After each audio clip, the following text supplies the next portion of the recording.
Hello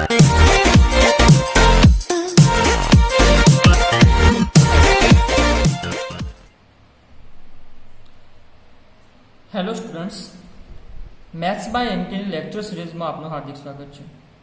तो आज આપણે આપણો અભ્યાસક્રમ આગળ વધારીએ। તો આગળનો ટોપિક છે આપણો વ્યસ્ત સંપન્ન વિધેય એટલે કે પ્રતિવિધેય। જે વિધેયનું પ્રતિવિધેય મળતું હોય એટલે કે એનું ઊંધું વિધેય મળતું હોય તો એ વિધેયને વ્યસ્ત સંપન્ન વિધેય કહે છે, બરાબર। તો એની વ્યાખ્યા છે વ્યસ્ત સંપન્ન વિધેય માટે। તો શું કહે છે? જો એવું વિધેય g y થી x અસ્તિત્વ ધરાવે એટલે કે આપણને એવું વિધેય g y થી x મળે કે જેથી ગોફ એટલે કે GOF બરાબર IX, અહીંયા IX એ શું છે હું પછી બતાવું તમને, અને ફોગ બરાબર IY, તો વિધેય f ફ્રોમ x થી y ને વ્યસ્ત સંપન્ન વિધેય કહે છે, એટલે કે એને ઇંગ્લિશમાં ઇન્વર્ટેબલ ફંક્શન કહેવામાં આવે છે। અને જે વિધેય આપણને g મળ્યું એટલે કે અહીંયા y થી x નું જે પણ વિધેય આપણને મળ્યું એ વિધેય g ને f નું પ્રતિવિધેય કહેવામાં આવે છે, બરાબર। અને પ્રતિવિધેયને આપણને ખબર છે કે એના ઉપર ઇન્વર્સ એટલે કે -1 કરી અને દર્શાવવામાં આવે છે। તો આપણે વ્યાખ્યા ફરીથી સમજીએ। ધારો કે આપણને કોઈ વિધેય f ફ્રોમ x થી y નું આપણને કોઈ વિધેય આપેલું છે, બરાબર। હવે આપણે જાણવું છે કે આનું પ્રતિવિધેય મળે છે કે નથી મળતું, અથવા તો આ f ને આપણે વ્યસ્ત સંપન્ન વિધેય ક્યારે કહી શકીએ કે જ્યારે આનું પ્રતિવિધેય મળે, બરાબર। જ્યારે આનું પ્રતિવિધેય મળે તો એના માટેની આપણી વ્યાખ્યા છે કે આ f ને વ્યસ્ત સંપન્ન વિધેય ત્યારે કહી શકાય જ્યારે કે આપણને એવું કોઈ બીજું વિધેય g મળે, એટલે કે બીજું વિધેય g। અને તમને ખબર છે વ્યસ્ત સંપન્ન માટે જે વિધેય હોય g, અહીંયા જે આપણું મેન વિધેય ક્યાંથી આપેલું છે x થી y, તો એનું ઊંધું એટલે કે f ઇન્વર્સ ક્યાંથી ક્યાં મળશે? y થી x જ મળવાનું છે, એટલે કે અહીંયા જે સહપ્રદેશ છે એ પ્રદેશ બની જશે અને જે પ્રદેશ છે એ સહપ્રદેશ બની જશે, બરાબર। આટલું તમને ખબર છે। તો g આપણને ક્યાંથી ક્યાં મળશે? y થી x। તો આપણને એવું વિધેય g મળે y થી x કે જેથી શું થાય, આ બંનેનું કમ્પોઝિશન આપણે એટલે કે સંયોજન કર્યું તો આપણે વિધેય બે વિધેયોનું સંયોજન એટલે કે GOF બરાબર IX અને FOG બરાબર IY થાય તો આપણે કહી શકીએ કે g છે શું છે, આપણું વિધેય f આપેલું છે મેન વિધેય એનું પ્રતિવિધેય છે, અને f ને જે વિધેયનું પ્રતિવિધેય મળે એટલે કે f નું અહીંયા પ્રતિવિધેય મળે છે તો એ વિધેયને શું કહેવામાં આવે છે? વ્યસ્ત સંપન્ન વિધેય। હવે વાત રહી કે ગોફ બરાબર IX, તો IX શું છે? તો IX એ છે,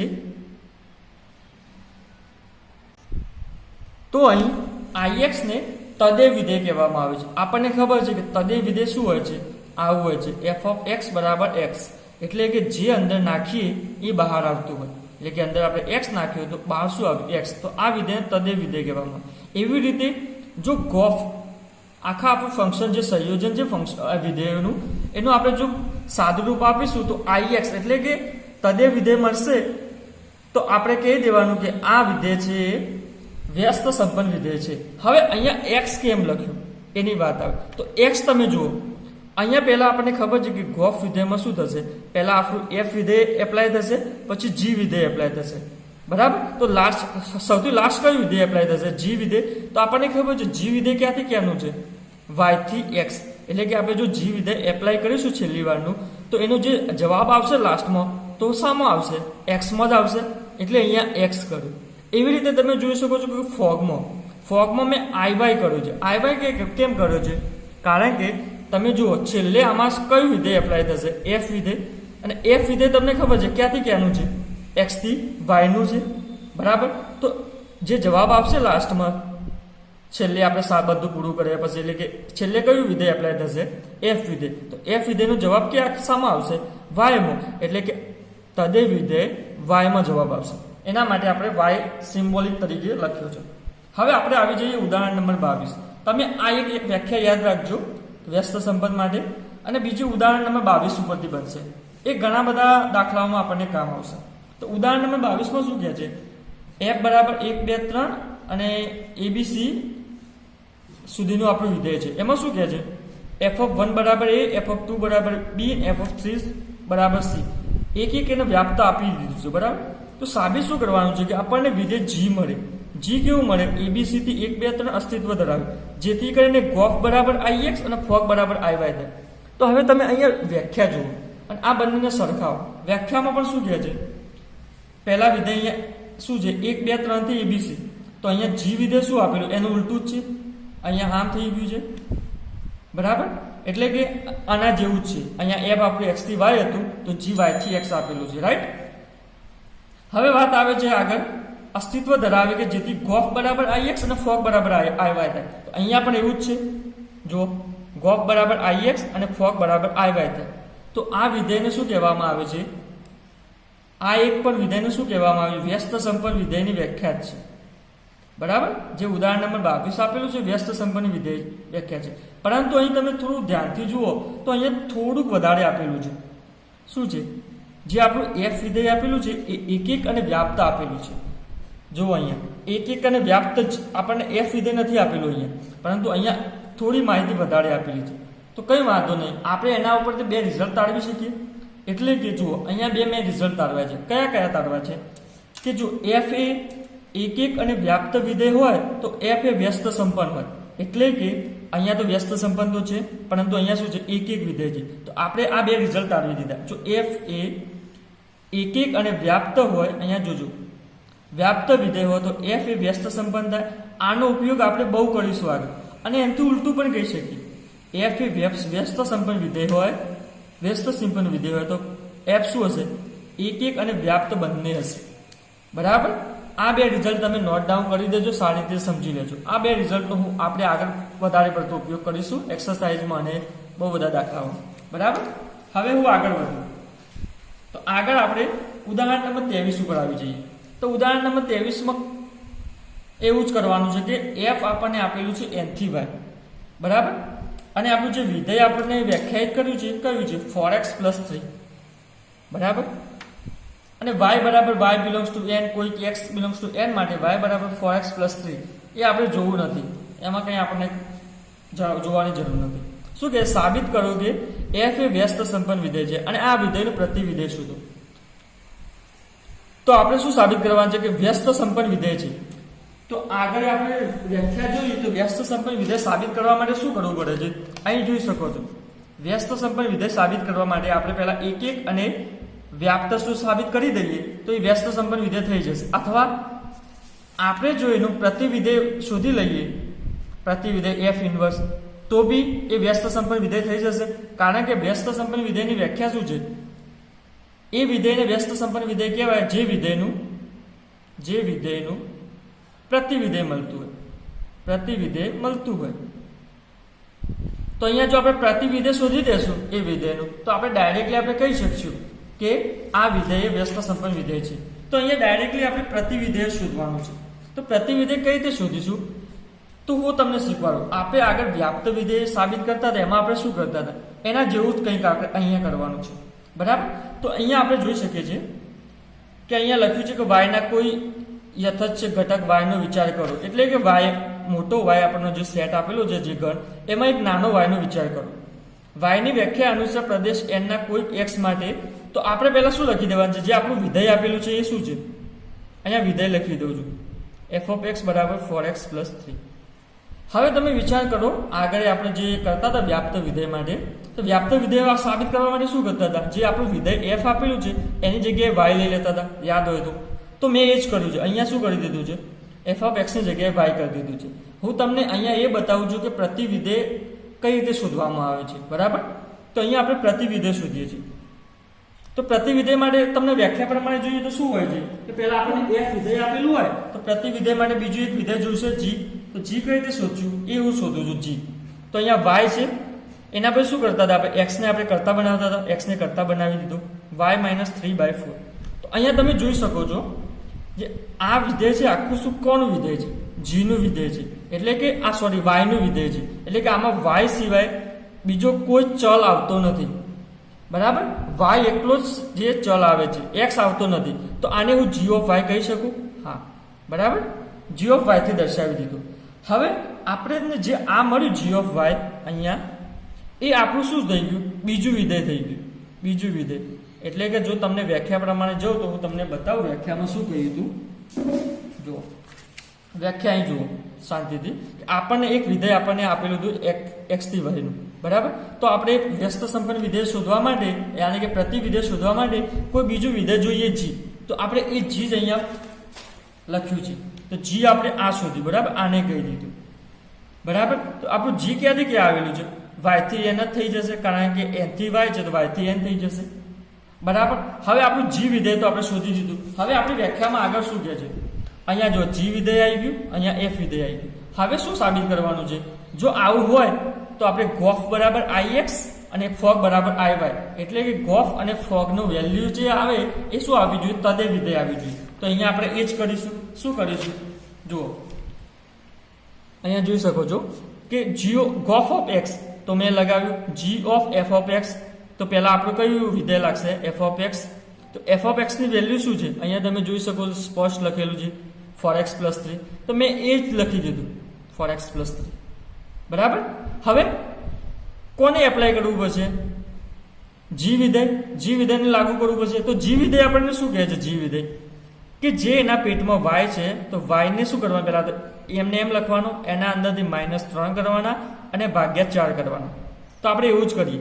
જે y ના પેટમાં છે, g ના પેટમાં છે, એને પહેલા તો એમને એમ લખ્યું, પછી શું કરવાનું કહે છે? -3 કરવાના. તો -3 કરી લીધા અને શું કરવાના? આખાના ભાગ્યા 4 કરી દેવાના. હવે તમે જોઈ શકો આ 3 ઉડી જશે, હવે ઉપર નીચે 4 ઉડી જશે. તો શું વધશે? x વધશે. તો x ક્યાંક એને શું કહી શકાય? in. મેં n કેમ લખ્યું? તો તમે વિચારજો, અહીંયા ગોફ વિધેય છે, બરાબર. તો g વિધેય છે, g વિધેય સૌથી લાસ્ટમાં લાગશે. તો g વિધેય ક્યાંથી ક્યાંનું છે? y થી n નું. એટલે કે આપણને જે લાસ્ટમાં જે જવાબ આવશે એ શામાં આવશે? n માં આવશે. એટલે મેં n લખ્યું, બરાબર. એક સામાન્ય માહિતી છે. હવે આના માટે તો થઈ ગયું. હવે શું શોધવું પડશે? ફોગ. તો ફોગ પણ શોધી લે, એ પણ આસાન છે. તો fog of y, f of g of y, f of g of y નું કિંમત આપણને ખબર છે, અહીંયાથી ડાયરેક્ટ અહીંયા મૂકી જ દેવાની છે, y - 3/4, બરાબર.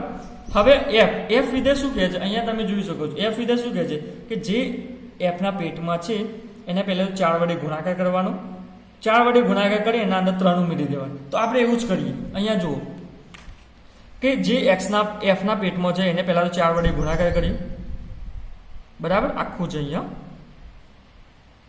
અને 3 ઉમેરી દીધા. હવે તમે જોઈ શકો છો અહીંયા 4 ઉડી જશે, પછી શું વધશે? અહીંયા y - 3 + 3, તો 3 પર ઉડી જશે એટલે y વધશે. હવે વધ્યું આ y ને આપણે શું કહી દીધું? iy. તો iy કેમ કીધું? હું અહીંયા ફરીથી તમને બતાવી દઉં. કારણ કે આપણું વિધેય શું છે? ફોગ. તો સૌથી લાસ્ટ કયું વિધેય આપણને એપ્લાય કરીશું? f વિધેય. f વિધેય ક્યાંથી ક્યાંનું આપેલું છે? n થી y નું. એટલે કે f વિધેયનો જે જવાબ આવશે શામાં આવશે? y માં. એટલે આપણે y લખ્યું પાછળ, બરાબર. તો અહીંયા જુઓ, તમે જોઈ શકો. આનો અર્થ એ છે કે f એ વ્યસ્ત સંપન્ન છે અને g એ f નું પ્રતિવિધેય છે. તો વ્યાખ્યા પ્રમાણે જ આપણે જઈએ છીએ, આટલું સાબિત કરી દઈએ છીએ. એના પછી વ્યાખ્યા શું કહે છે કે f એ વ્યસ્ત સંપન્ન વિધેય હોય છે, બરાબર. અને જે આપણે g વિધેય શોધીએ છીએ એ શું હોય છે? f નું પ્રતિવિધેય હોય છે. એટલે કે અહીંયા જે f નું પ્રતિવિધેય શું આવ્યું? આપણું g. એટલે કે f ઇન્વર્સ વડે દર્શાવાય છે g નું આ f નું પ્રતિવિધેય. તો f ઇન્વર્સ બરાબર શું આવ્યું? તો અહીં લખી શકો છો f ઇન્વર્સ બરાબર આપણું જે વિધેય g છે એ જ લખી દેવાનું, y - 3/4. તો આ આપણું ઇન્વર્સ આવ્યું, એટલે કે પ્રતિવિધેય આવ્યું, રાઈટ. હવે આપણે આગળ વધીએ. તો ઉદાહરણ નંબર જે આપણે 24 નંબર અને 25 નંબર છે તમારે જાતે કરવાનું રહેશે, કારણ કે એ ઉદાહરણ નંબર 23 જેવું જ છે, એના જેવું છે, સેમ ટુ સેમ. તો હવે આપણે ઉદાહરણ નંબર 26 ઉપર આવી જઈએ. પરંતુ ઉદાહરણ નંબર 26 ઉપર આવતા પહેલા આપણે એક પ્રમેય જોઈ લઈએ, કારણ કે એનો ઉપયોગ ઉદાહરણ નંબર 26 માં આવે છે. તો ઉદાહરણ નંબર 26 માં આવતા પહેલા આપણે પ્રમેય જોઈએ. પ્રમેય શું કહે છે? આપણું વિધેય એક આપેલું છે x થી y, બીજું વિધેય આપેલું છે g y થી z, અને h આપેલું છે z થી x. એટલે કે 3 વિધેય આપેલા છે. તો પહેલું વિધેય કયું છે? અહીંયા હું લખી દઉં, 3 વિધેય આપેલા છે અને 4 સેટ આપેલા છે. એટલે અહીંયા x થી y, y થી z, z થી s. અહીંયા f વિધેય, અહીંયા y વિધેય અને અહીંયા z, સોરી હા s, f વિધેય, g વિધેય અને s વિધેય, બરાબર. તો આ આપણને આપેલું છે. હવે શું કહે છે? તો આપણે શું સાબિત કરવાનું છે કે HOGOF અને HOG OF. અહીંયા તમે જોઈ શકો છો કે જે સંયોજન છે વિધેયનું એ 3 વિધેયોનું સંયોજન છે, બરાબર. અને મેં તમને કહ્યું હતું કે વિધેયોનું સંયોજન 2 અથવા 2 થી વધારે વિધેયો ભેગા થાય તેને વિધેયોનું સંયોજન કહેવામાં આવે છે. તો અહીંયા શું કહે છે કે પહેલા તમે GOF ને કૌંસ આપો, એટલે કે તમે પહેલા GOF નું તમે સાદું રૂપ આપો, પછી SH ને લો, અથવા તો HOG ને સાદું રૂપ આપો, પછી F ને લો. તો આવું આપણે આગળ પણ જોઈ ગયા છીએ કે આપણે ગણિતમાં ભણતા હતા કે 2 ગુણ્યા 3 ગુણ્યા 4 આવું હોય, અથવા તો 2 ગુણ્યા 3 ગુણ્યા 4. તો આપણે શું કરીએ છીએ, પહેલા 3 અને 4 નો જવાબ લઈએ છીએ, એટલે 12 ગુણ્યા 2 કરીએ છીએ. એ કરો તો બી આપણે બરાબર આવશે, અને આવી રીતે કરશો તો બી બંને બરાબર આવશે, એટલે કે આ બંને સરખું આવશે.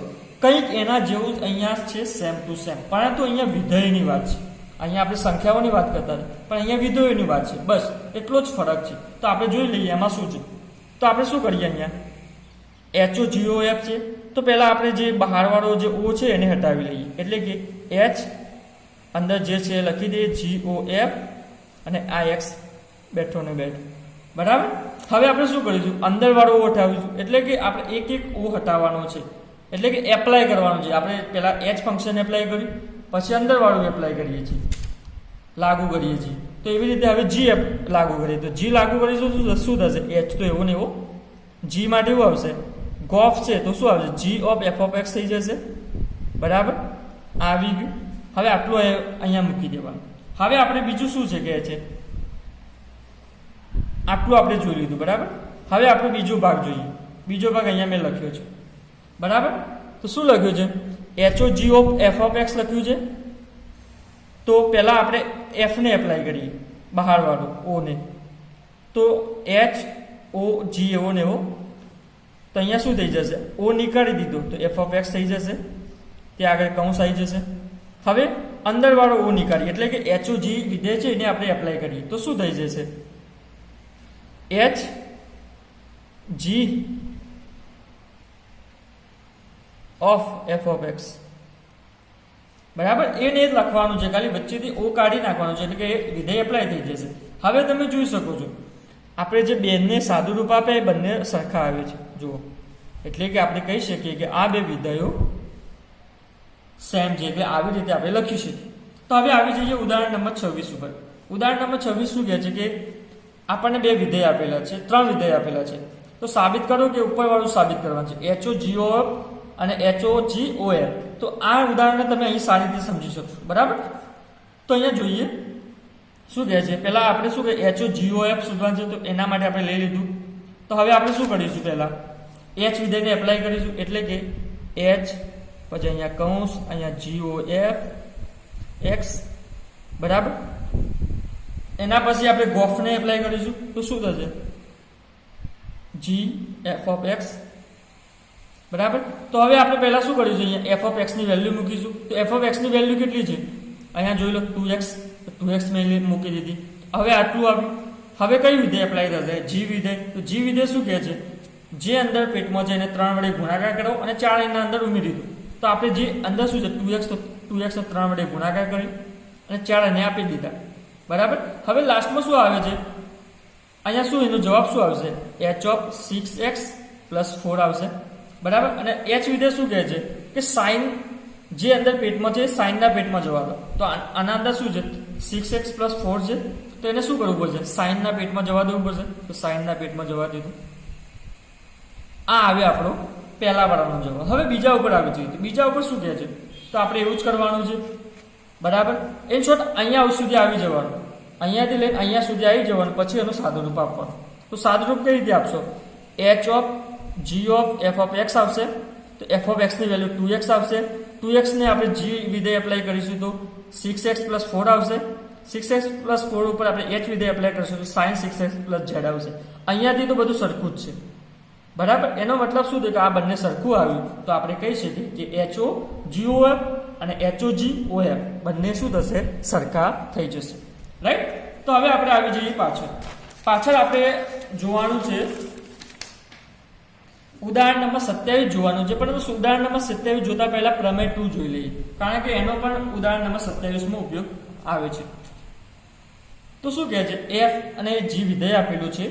બે વ્યસ્ત સંપન્ન વિધેયો છે, એટલે કે f એ વ્યસ્ત સંપન્ન છે અને g પણ વ્યસ્ત સંપન્ન છે, એટલે કે f નું આપણને શું મળશે? પ્રતિવિધેય મળશે, બરાબર, પ્રતિવિધેય મળશે, અને g નું પણ શું મળશે? પ્રતિવિધેય મળશે, કારણ કે શું કીધું છે? વ્યસ્ત સંપન્ન વિધેય છે. f નું કંઈક પ્રતિવિધેય મળશે, g નું કંઈક પ્રતિવિધેય મળશે, બરાબર. તો વિધેય GOF પણ વ્યસ્ત સંપન્ન છે, એટલે કે આ બંનેનું સંયોજન કરીએ તો પણ વ્યસ્ત સંપન્ન છે વિધેય છે, અને GOF ઇન્વર્સ બરાબર f ઇન્વર્સ g ઇન્વર્સ લખી શકાય. એટલે કે અહીંયા શું છે કે આખા કૌંસની બહાર ઇન્વર્સ છે, તો જો અંદર લાવીએ તો આની જે જગ્યા છે એ બદલી જશે, ગોફની જગ્યાએ ફોક થઈ જશે, બરાબર, એવું કહેવા માંગે છે. આને આપણે રિઝલ્ટના તौर પર પણ યાદ રાખી શકીશું, કારણ કે જો શું કહે છે, જો f અને g વ્યસ્ત સંપન્ન વિધેય હોય તો આપણે યાદ રાખવાનું કે ગોફ પણ વ્યસ્ત સંપન્ન થાય. આ એક માર્ક્સમાં પૂછાઈ શકે છે. તો આપણે હવે પ્રૂફ કરીએ કે શું છે. તો આપણે શું પ્રૂફ કરવાનું છે કે ગોફ એ વ્યસ્ત સંપન્ન વિધેય છે. તો આપણને ખબર છે જો ગોફ એ વ્યસ્ત સંપન્ન વિધેય હોય તો વ્યસ્ત સંપન્ન વિધેય માટે આપણે શું કરતા હતા? વ્યસ્ત સંપન્ન વિધેય આપણે સાબિત કરવા માટે શું કરતા હતા કે કોઈ એક બીજું વિધેય લેતા હતા અને તેનો ગોફ આપણે શું શોધતા હતા? Ix શોધતા હતા. એવી રીતે અહીંયા જ કરશું. તો શું કહે છે? ગોફ એ વ્યસ્ત સંપન્ન વિધેય છે અને ગોફનું ઇન્વર્સ બરાબર f ઇન્વર્સ g ઇન્વર્સ અહીંયા આપેલું જ છે. સાબિત કરવા માટે આપણે શું કરીશું? f inverse o g inverse is equal to GOF બરાબર Ix અને GOF o f inverse o inverse બરાબર Iz બતાવવું પર્યાપ્ત છે. તો આવું એમને કઈ રીતે લખ્યું તો હું તમને અહીંયા બતાવું. આપણે શું કરતા હતા? વ્યાખ્યા ઉપરથી જ જવાનું છે. સોરી, વ્યાખ્યા આપણી હતી અહીંયા જ છે.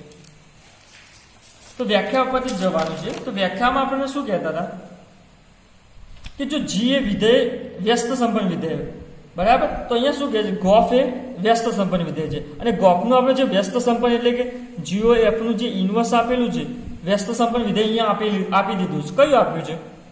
f inverse o g inverse. તો અહીંયા શું આપેલું છે કે g આપણને વ્યસ્ત સંપન્ન વિધેય આપેલું છે. કોનું છે? f નું. તો આપણે લાસ્ટમાં શું સાબિત કરીએ છીએ કે ફોગ અને ગોફ શું થવું જોઈએ? Ix અને Iy થવું જોઈએ, બરાબર. તો એવું જ અહીંયા આપણે કરવાના છે. તો શું કહે છે કે આપણે ગોફને વ્યસ્ત સંપન્ન વિધેય સાબિત કરવાનું છે. તો આપણે ગોફને પહેલા તો લખી દઈશું. ગોફને આપણે શું કઈ રીતે લેશું? જે આપણું ગોફ છે એને વિધેયને આપણે f તરીકે લેશું. હવે વ્યસ્ત સંપન્ન વિધેય સાબિત કરવા માટે શું કરવું પડશે? બીજું વ્યસ્ત સંપન્ન વિધેય લેવું પડશે. પરંતુ અહીંયા વ્યસ્ત સંપન્ન વિધેય આપી લીધું છે. શું છે? ગોફનું વ્યસ્ત સંપન્ન વિધેય કયું છે? f inverse g inverse. તો આને આપણે જે છે f ઇન્વર્સ g ઇન્વર્સ આખાને આપણે g લઈ લઈશું, એટલે કે અહીંયા g લઈ લ્યો, બરાબર. એટલે કે g f અને વચ્ચે o તો છે, એટલે કે અહીંયા શું બનશે? GOF એટલે ગોફ વિધેય જ બનશે. તો ગોફ વિધેયને મારે શું સાબિત કરવું પડે? જો Ix સાબિત કરી દઉં તો એનો મતલબ શું થઈ ગયો કે f નું પ્રતિવિધેય g છે. એવી રીતે અહીંયા શું થઈ જશે? પહેલું f થઈ જશે અને અહીંયા શું થઈ જશે? g, અને વચ્ચે આ o તો છે, એટલે કે ફોગ બરાબર Iz, એટલે કે તદે વિધેય સાબિત કરી દઉં Iz તો પર્યાપ્ત છે કે આપણે વ્યાખ્યા પ્રમાણે કે આ વ્યસ્ત સંપન્ન વિધેય છે. તો આપણે એવું જ કરવાનું છે. શું કરવાનું છે? f inverse o g inverse વચ્ચે o GOF, એટલે કે આપણું આ વિધેય g છે, આ વિધેય f છે. એટલે આપણે ઇન શોર્ટ ગોફ જ શોધવાનું છે. તો ગોફ પ્રમાણે જઈશું શું આવશે? તો તમે જોઈ શકો છો આપણને શું લાવવાનું છે? લાસ્ટમાં તદે વિધેય I લાવવાનું છે. I. તો આપણને ખબર છે તદે વિધેય I લાવવા માટે જો આપણે f ઇન્વર્સ ઇન્ટુ f કરીએ તો શું આવશે? I આવશે, એટલે કે તદે વિધેય આવશે. આ આપણને ખબર છે. આ કોના જેવું છે હું તમને સમજાવું. દાખલા તરીકે આપણે ઘણી વખત શું કરીએ છીએ? અહીંયા જોઈ શકો છો તમે કે તદે વિધેય સાબિત કરવા માટે આપણે શું કરીએ છીએ? f ઇન્વર્સ ઇન્ટુ f બરાબર I થાય. આપણને આ વાત તો ખબર છે. આ કોના જેવું છે કે 2 ગુણ્યા 1/2 કરીએ એટલે કે 2 નું અને એનું વ્યસ્ત વિધેય કયું થશે? 1/2 થશે. તો જવાબ શું આવશે? 1. એટલે કે આપણને ખબર છે આ તદેવ ઘટક છે. કોનો છે? ગુણાકારનો, બરાબર. તો એવી રીતે અહીંયા એ જ કરવાનું છે. આપણે શું કરવાનું છે? અહીંયા એક આઈડિયા કરવાની છે કે પહેલા તો f અને f ઇન્વર્સ પાસે લાવવાના છે, અથવા તો g અથવા g ઇન્વર્સ પાસે લાવવાના છે. એટલે કે એ બે વિધેયો પાસે લાવવાથી આપણે શું મળી જશે? તદે વિધેય મળી જશે. તો આપણે અહીંયા જોઈ શકીએ છીએ ચોખ્ખી રીતે કે g અને g ઇન્વર્સ બંને પાસે છે, ખાલી વચ્ચે o નો ફરક છે. તો આપણે એ તો હટાવી શકીએ છીએ. તો હું એ જ કરું. શું કર્યું મેં? f inverse o g inverse તો અહીંયા છે, આ o g પાછો લાવ્યો, અહીંયા આ બાજ કરી દીધો અને f ને આખો અલગ કરી દીધું અહીંયાથી. હવે હું શું કરી શકું છું? અહીંયાથી હું એફ ઇન્વર્સને આખું અલગ કરી દીધું અહીંયા, અને આ કૌંસ છે અહીંયા આપી દીધું, અહીંયા બે, એટલે કે જી ઇન્વર્સ ઓ જી ઓ એફ. હવે તમને ખબર છે આની વેલ્યુ શું થશે? આઈ થશે. મેં વાય કેમ લખ્યું તમે સારી રીતે સમજી શકો છો. છેલ્લે આપણે વિધેય કયું એપ્લાય થશે? જી ઇન્વર્સ એપ્લાય થશે. હવે અહીંયા જી કયું ક્યાંથી ક્યાંનું આપેલું છે? વાય થી ઝેડ. તો ઇન્વર્સ ક્યાંથી ક્યાં આવશે? ઝેડ થી વાય, એટલે કે આપણને લાસ્ટમાં જવાબ શું આવશે? વાય. એટલે મેં વાય લખ્યું. બરાબર. હવે તમને ખબર છે વાય તદે વિધેયને સાથે આપણે લખીએ યા ના લખીએ કંઈ ફરક પડતો નથી, તો આપણે અહીંયા હટાવી દીધું. આને કઈ રીતે સમજી શકાય છે તદે વિધેય માટે? દાખલા તરીકે 2 ગુણ્યા 1 લખીએ તો જવાબ શું આવશે? 2 જ આવશે. એટલે કે આપણે એના સાથે કોઈ પણ તદેવ એલિમેન્ટ આપણે ગુણાકાર કરીશું તો જવાબ શું આવશે? એ જ આવશે. એવી રીતે સરવાળા માટે તદેવ ઘટક કયો છે? 0. તો શું આવ્યું? 0. એનું કંઈ મહત્વ નથી. એવી રીતે અહીંયા તદેવ વિધેયનું પણ કંઈ મહત્વ નથી, તો આપણે એને હટાવી દીધું. તો આપણી પાસે શું વધ્યું? અહીંયા એફ ઇન્વર્સ ઓ અને આ એફ વધ્યું. તો હવે આ શું થઈ જશે? તદેવ વિધેય આઈ એક્સ. હું કઈ રીતે લખ્યું એ તમને ખબર જ છે, તમે જોઈ લેજો. બરાબર. એવી રીતે આપણે ગોફને કરીશું તો ગોફમાં શું આવશે? એફ અને એફ ઇન્વર્સ પાસે અહીંયા આવી જશે. જુઓ, તો એ જ કરવાનું છે. તો ગોફના માટે આપણે પહેલા તો જી ની ઇન્વર્સને દૂર કર્યો, પછી આ બંનેને પાસે લાવ્યું, એટલે કે આ શું બની ગયું? તદ આઈ વિધેય બની ગયું. હવે આઈ લખો યા ના લખો કંઈ ફરક પડતો નથી, છેલ્લે જવાબ આવી ગયો. બરાબર. અહીંયા સુધી તમે સારી રીતે સમજી શકો છો. હવે આપણે આવી જઈએ ઉદાહરણ નંબર 27 ઉપર. તો ઉદાહરણ નંબર 27 માં શું કહે છે? એફ અને જી બે વિધેયો આપેલા છે, અને શું કહે છે કે એફ વિધેય આપણને વ્યાખ્યાયિત કર્યું છે કે 1 2 3, અને જી વિધેય વ્યાખ્યાયિત કર્યું છે. તો આપણે શું શોધવાનું છે? એફ અને જી અને ગોફ વ્યસ્ત સંપન્ન વિધેયો છે, અને એમના પ્રતિ વિધેયો શોધવાના છે. બરાબર. અને છેલ્લે આપણે સાબિત કરવાનું છે આગળના પ્રમેય 2 નું જે આપેલું છે. તો અહીંયા આપણે જોઈ શકાય છે કે તમે જુઓ f(1) બરાબર a, f(2) બરાબર b, f(3) બરાબર c. એટલે કે અહીં સ્પષ્ટ જોઈ શકાય છે કે f અને g શું છે? એકક અને વ્યાપ્ત વિધેય છે. તેથી આપણે કહી શકીએ કે f અને g શું છે? વ્યસ્ત સંપન્ન વિધેય છે. અહીંયા તમને વ્યાખ્યાઓ બતાવી દો. શું કહે છે? f એ એકક અને વ્યાપ્ત વિધેય હોય તો વ્યસ્ત સંપન્ન. બસ મેં એ જ લખ્યું છે અહીંયા. જો એકક હોય તો શું કહેવાય? વ્યસ્ત સંપન્ન વિધેય હોય. તો અહીંયા આપણું થઈ ગયું વ્યસ્ત સંપન્ન વિધેય, જે સાબિત કરવાનું હતું f અને g વ્યસ્ત સંપન્ન વિધેય, એ તો સાબિત થઈ ગયું. બરાબર. હવે આપણને ખબર છે આગળ શું સાબિત કરવાનું છે કે એના ઇન્વર્સ શોધવાના છે. f ઇન્વર્સ અને g ઇન્વર્સ, એટલે કે એના પ્રતિવિધેયો શોધવાના છે. તો પ્રતિવિધેયો માટે પહેલા આપણે વિધેય f લખી દીધું. ક્યાંથી ક્યાંનું આપેલું? 1 2 3 થી abc. ઇન્વર્સ આપણને ખબર છે ક્યાંથી ક્યાં થઈ જશે? અહીંયાથી આમ થઈ જશે, abc થી 1 2 3. બરાબર. હવે f(1) બરાબર શું આપેલું છે? એ. અહીંયા તમે આ લખશો તો બી ચાલશે, નહીં લખો તો બી ચાલશે. આ લખો તો સારું રહેશે. બરાબર. તો અહીંયા આપણે જોઈએ f(1) બરાબર શું આપેલું છે? a. તો હું f ને આ બાજુ લઈ જઈશ તો શું થઈ જશે? f ઇન્વર્સ a થઈ જશે, કારણ કે પેલી બાજુ લઈ જઈશ તો શું થશે? ઇન્વર્સ થઈ જશે f ફંક્શન વિધેય. તો આ બાજુ શું વધશે? 1 વધશે. તો શું થઈ ગયું? f ઇન્વર્સ a બરાબર 1, એટલે કે f નું ઇન્વર્સ શું આવ્યું? 1. એવી રીતે f(2) બરાબર b છે, તો ઇન્વર્સ શું આવશે? f ઇન્વર્સ b, એટલે કે અહીંયાથી અહીંયા 2 આવશે. એવી રીતે તમે અહીંયા જોઈ શકો છો. બરાબર. હવે અહીંયા શું લખે છે કે એવું ચકાસવું સરળ છે કે f ઇન્વર્સ બરાબર i અને f ઇન્વર્સ of બરાબર i થાય. આવું કેમ લખ્યું? તો આપણને ખબર છે આપણે જે વ્યાખ્યા હતી કે વ્યસ્ત સંપન્ન વિધેય માટે, તો શું હતું? પહેલા f વિધેય આપેલું હતું, આપણે g વિધેય શોધતા હતા. એના બંને શું કરતા હતા? ગોફ અને ફોક્સ શોધતા હતા. બરાબર. એવી રીતે અહીંયા શું છે? આપણું f વિધેય છે, અને આ ઇન્વર્સ વાળું વિધેય છે, આખા g છે. તો આપણે શું સાબિત કરવું પડશે? f ઇન્વર્સ અને f ઇન્વર્સ of. ફોગ અને ગોફ જ છે, ખાલી અહીંયા થોડું ઉલટું છે. બસ. એટલે એ આપણે સાબિત થઈ જશે. આપણે આવું ડાયરેક્ટ લખી જ દેવાનું છે, કારણ કે આ દાખલો થોડો લાંબો છે. એટલે કે આપણો f ઇન્વર્સ શું છે થઈ ગયું? વિધેય f શું થઈ ગયું? ઇન્વર્સ સાબિત થઈ ગયું. અને જે વિધેય f આવી એ વ્યસ્ત સંપન્ન વિધેય સાબિત થઈ ગયું. બરાબર. હવે આપણે આવી જઈએ g માટે. જો g નો ઇન્વર્સ શોધવા માટે g લખી દીધું, એનું ઇન્વર્સ માટે આવી રીતે વિધેય એપ્લાય થશે. હવે તમે જોઈ શકો g of a આપણા રકમમાં આપેલું જ છે. શું આપેલું છે? a. g of a દડું આપેલું છે, તો અહીંયા g of a સફરજન આપેલું છે. બરાબર. તો g of a સફરજન લખ્યું. હવે મેં અહીંયા g લાવી દીધું. શું થશે? g ઇન્વર્સ થઈ જશે. g ઇન્વર્સ સફરજન શું થઈ જશે? આ બાજુ a વધશે, તો a આવી ગયું. બરાબર. એવી રીતે g ઓફ b શોધી શકો છો, g ઓફ c શોધી શકો છો.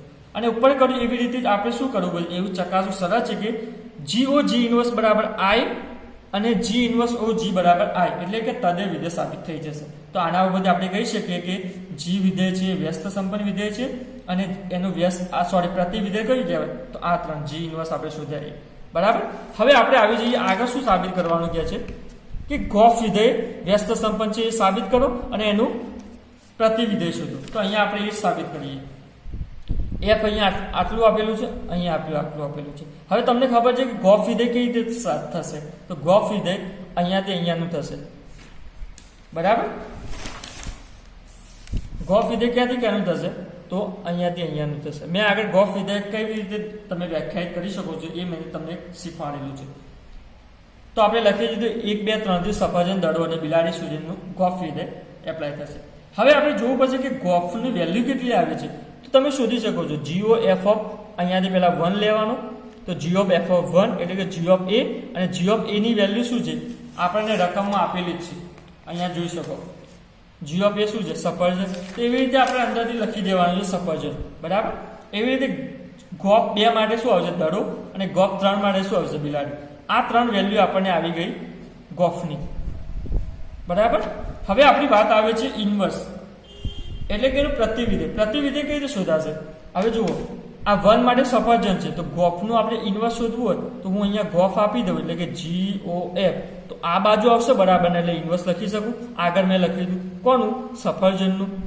શું આવશે અહીંયા જવાબ, અહીંયાથી ગોફ જતું રહેશે શું આવશે 1 આવશે જવાબ. તો એવી રીતે લખ્યું છે ગોફનો પ્રતિવિધેય 1 2 3. બરાબર. અહીંયા શું કહે છે એવું જોવું સરળ છે કે ગોફ ઓ ગોફ ઇન્વર્સ બરાબર i અને ગોફ ઇન્વર્સ ઓ ગોફ બરાબર i. તો આ કેમ લખી દીધું મેં વ્યાખ્યા પ્રમાણે, કારણ કે આ આપણું જે વિધેય થશે એ કયું વિધેય થશે g વિધેય થશે અને આપણું આ શું થશે f. તો આપણને ખબર છે કે વ્યસ્ત સંપન્ન વિધેય સાબિત કરવા માટે શું હતું ફોક અને ગોફ શોધતા હતા અને આ બંનેની વેલ્યુ શું આવવી જોઈએ i, એટલે કે તદે વિધેય આવવું જોઈએ. તો અહીંયા એવું જ થાય છે. તો અહીંયા લખી જ દેવાનું છે કે એવું સરળ છે કે આ બંનેની વેલ્યુ તદે વિધેય આવે છે. એટલે કે આપણે કહી શકીએ લાસ્ટમાં કે આગળ આપણે શું સાબિત કર્યું f અને g અને ગોફ વ્યસ્ત સંપન્ન વિધેય છે. હવે આપણે લાસ્ટમાં જે સાબિત કરવાનું છે એ કરી દઈએ. શું કહે છે કે g o f ઇન્વર્સ બરાબર અહીંયા જે આપણે કીધું છે એ જોઈ લો. આ જે લાસ્ટમાં કીધું છે એ સાબિત કરી દઈએ. બરાબર. તો એ જ આપણું આગળનો પ્રમેય 2 હતો એ જ છે. તો એ સાબિત કરવા માટે આપણે શું કરીશું તો પહેલા શું કહે છે તો આપણે પહેલા જે રાઈટ હેન્ડ સાઈડ છે જમણી બાજુ જબા એ લઈ લઈએ. અહીંયા જબા લઈ લઈએ. બરાબર. જમણી બાજુ. તો જમણી બાજુ શું કહે છે f ઇન્વર્સ ઓ g ઇન્વર્સ. હવે તમે વિચારશો કે મેં સફરજન કેમ લીધું તો તમને ખબર છે કે g ઇન્વર્સનો જે પહેલો ઘટક છે એ શું છે અહીંયા જુઓ g ઇન્વર્સ સાથે શું છે સંકળાયેલું છે, અથવા તો તમને અહીંયા બતાવી દઉં કે g ઇન્વર્સ સાથે શું સંકળાયેલું છે. અહીંયા જુઓ g ઇન્વર્સ સાથે શું સંકળાયેલું છે સફરજન, એટલે કે એની સાથે પહેલા સફરજન આવશે પછી દડું આવશે અને પછી બિલાડી આવશે. એવી રીતે જ અહીં મેં અહીંયા પહેલું વિધેય કયું છે g ઇન્વર્સ. તો g ઇન્વર્સ સાથે સફરજન સંકળાયેલું છે તો સફરજન લખ્યું. તો g ઇન્વર્સ સફરજન શું થશે એ થશે. એ આગળ આપણને લખેલું જ છે. બરાબર. અહીંયા જો હું બતાવી પણ દઉં. અહીંયા આપણે જે g ઇન્વર્સ સફરજન લખ્યું તો શું આવે છે a આવે છે, પછી b આવે છે અને પછી c આવે છે. તો અહીંયા એ જ કરવાનું છે. તો શું આવશે a આવ્યું અને f ઇન્વર્સ a આવ્યું. હવે f ઇન્વર્સ a શું છે એ પણ બતાવી દઉં તમને. f ઇન્વર્સ a અહીંયા શું છે જોઈ શકો છો કે f ઇન્વર્સ a શું છે એક વેલ્યુ છે, f ઇન્વર્સ b શું છે 2 છે અને 3 છે. બરાબર. તો a ની વેલ્યુ મેં લખી દીધી 1. હવે તમે જોઈ શકો છો આ એક વેલ્યુ છે એ કોની વેલ્યુ છે અહીંયા જુઓ GOF એના આખાનો ઇન્વર્સ એટલે કે GOF નું ઇન્વર્સ. તો હું અહીંયા 1 ની જગ્યાએ લખી શકું GOF નું ઇન્વર્સ એની જગ્યાએ સફરજન હા લખી શકું. તો આપણના માટે જો પહેલા માટે સાબિત થઈ f ઇન્વર્સ જમણી બાજુ લીધી હતી અને ડાબી બાજુ આપણે લાવી દીધી તો પહેલા માટે સાબિત થઈ. એવી રીતે તમે દડા માટે પણ સાબિત કરી શકશો અને બિલાડી માટે પણ સાબિત કરીશો. તો એમ આપણે લાસ્ટમાં લખી દેવાનું સાબિત કર્યું કે GOF ઇન્વર્સ બરાબર f inverse O g inverse. બરાબર. હવે આપણે આવી જઈએ આપણું ઉદાહરણ નંબર 28 ઉપર. તો ઉદાહરણ નંબર 28 શું કહે છે અહીંયા આપણે જો શું કહે છે કે s વિધેય આપેલું છે અને વિધેય ક્યાંથી ક્યાંનું આપેલું છે. તો તો વિધેય આપેલું છે એફ એસ થી એસ નું વિધેય આપેલું છે, બરાબર. તો વ્યસ્ત મળશે કે નહીં તે નક્કી કરો, અને જો એફ ઇન્વર્સ અસ્તિત્વ હોય તો તે શોધો. તો મળશે કે નહીં તે શોધવાનું છે. તો આપણને મેં આગળ તમને રિઝલ્ટ લખાવ્યું હતું, જો એફ એ એકિક અને વ્યાપ્ત હોય તો વિધેય એફ ને શું કહી શકાય છે? વ્યસ્ત સંપન્ન વિધેય કહી શકાય છે, બરાબર. અહીંયા જો હું તમને બતાવી પણ દઉં એટલે તમને જલ્દી ખ્યાલ આવી જાય. એફ એ એકિક અને વ્યાપ્ત હોય તો એફ એ વ્યસ્ત સંપન્ન વિધેય છે, બરાબર. તો એનો જ આપણે ઉપયોગ કરીશું. શું કરીશું? આ વિધેય એકિક છે અને વ્યાપ્ત છે કે નથી એ ચકાસીશું, બરાબર. અહીંયા આમ 1 2 3 1 2 3. તો અહીંયા જુઓ શું આપણું જે વિધેય આપેલું શું આપેલું છે? 1 થી 1 પર, 2 થી 2 પર, 3 થી 3 પર, 1 થી 1 પર, 2 થી 2 પર, 3 થી 3 પર. તો અહીંયા તમે જોઈ શકો છો કે ગ્રેટર ધેન બનતું નથી, એટલે કે ગ્રેટર ધેન ના બને તો આપણે કહી શકીએ કે આ વિધેય શું છે? એકિક છે. પ્લસ આ એસ થી એસ નું વિધેય છે, આ વિધેય એફ છે આપણું. પ્લસ બીજું શું જોવાનું છે કે વ્યાપ્ત વિધેય છે. તો વ્યાપ્ત વિધેય માટે આપણે શું કરતા હતા? તો આપણને ખબર છે કે વ્યાપ્ત વિધેય માટે જે સહપ્રદેશ હોય એમાં કોઈ એલિમેન્ટ બાકી ના રહેવું જોઈએ. તો અહીંયા પણ બાકી રહેતો નથી, એટલે કે આપણું વિધેય એકિક અને વ્યાપ્ત છે. તો હવે આપણને શું મળશે? વ્યસ્ત સંપન્ન વિધેય મળશે. એટલે કે આ વિધેય શું છે? વ્યસ્ત સંપન્ન વિધેય છે, બરાબર. તો શું કે વ્યસ્ત સંપન્ન વિધેય હોય તો એનું ઇન્વર્સ શોધો. તો ઇન્વર્સ શોધવા માટે શું કરવાનું? તમને ખબર હતી કે એફ અહીંયા આમ છે, તો એનો ઇન્વર્સ શોધવા માટે ઉલટું આવવાનું, એટલે કે આમ આવવાનું. એટલે કે 1 નું શું થશે? 1 જ થશે. 2 નું શું થશે? 2 જ થશે, કારણ કે 2 નું જે આપણે આમ ઉલટું વિચારે 2 જ આવશે. 3 નું શું થશે? 3 જ આવશે. એટલે કે આ વિધેય એફ ઇન્વર્સ આવ્યું. હવે એવી રીતે બીજા વિધેય ઉપર આવી છે. બીજું વિધેય શું કહે છે એ જોઈ લો તમે. 1 2 3 1 2 3, 1 થી 2, 2 થી 1 અને 3 થી 1. અહીંયા તમે જોઈ શકો છો સ્પષ્ટ કે જે આ વિધેય આપણું એફ આપેલું છે એ એકિક નથી, કારણ કે અહીંયા ગ્રેટર ધેન બને છે. તો આપણને ખબર છે કે જે વિધેય એકિક અને વ્યાપ્ત ના હોય એનું વ્યસ્ત સંપન્ન વિધેય મળે નહીં, એટલે કે આગળ વાત કરવાની આવતી નથી. તો વ્યસ્ત સંપન્ન વિધેય મળશે, એટલે કે આ વિધેય વ્યસ્ત સંપન્ન વિધેય કહેવાય નહીં, બરાબર. હવે એવી રીતે ત્રીજી વાત ઉપર આવી છે. ત્રીજી વાતમાં શું કહે છે? આપણને વિધેય આપેલું છે 1 2 3 થી 1 2 3. 1 નું જે પ્રતિબિંબ આપણે 3 મળે છે, 3 નું 2 મળે છે અને 2 નું 1 મળે છે. તો અહીંયા જોઈ શકો છો કે વિધેય છે એકિક અને વ્યાપ્ત છે, એકિક અને વ્યાપ્ત છે. તમે જોઈ શકો છો, બરાબર. કારણ કે આપણને ક્યાંય ગ્રેટર ધેન નથી મળતું અને આપણે સહપ્રદેશ છે એમાં બધા જ ઘટકો તીર વાગી ગયા છે. તો આપણે વ્યાપ્ત વિધેય કહી શકીએ. હવે આપણે શું જો વ્યાપ્ત વિધેય થયું તો શું કહેવાય કે એફ એ શું છે? વ્યસ્ત સંપન્ન વિધેય છે, અને વ્યસ્ત સંપન્ન વિધેય હોય તો એનું આપણે શું શોધી શકીએ છીએ? F inverse. તો આપણે એનું પ્રતિવિધેય શોધી ઇન્વર્સ, એટલે કે એફ ઇન્વર્સ. તો એફ ઇન્વર્સમાં શું આવશે? તો ઇન્વર્સ શોધવા માટે શું કરવાનું હતું? તમને ખબર છે જો વિધેય આપણનું અહીંયાથી હોય x થી y હોય તો એનું ઇન્વર્સ આપણે શોધીએ તો શું થઈ જતું હતું? y થી x થઈ જતું હતું. તો એવી રીતે અહીંયા આ બે અહીંયા બદલી દેવાના છે, એટલે કે y થી x. તો પહેલું જોઈ લેવાનું, 1 લખ્યું તો 1 કોના ઉપર જાય છે? 2 ઉપર જાય છે, એ લખી દીધું. આ જે અહીંયા આપણે જે સેટમાં આપેલું છે એનું ઉલટું જ લખી દેવાનું. તો 2 1 છે તો 1 2 લખવાનું, 3 2 છે તો 2 3 લખવાનું, 1 3 છે તો 3 1 લખવાનું. તો આ આપણું શું થઈ ગયું? વ્યસ્ત સંપન્ન વિધેય, બરાબર. તો અહીંયા આપણે લેક્ચર પૂરો કરીએ. Thank you.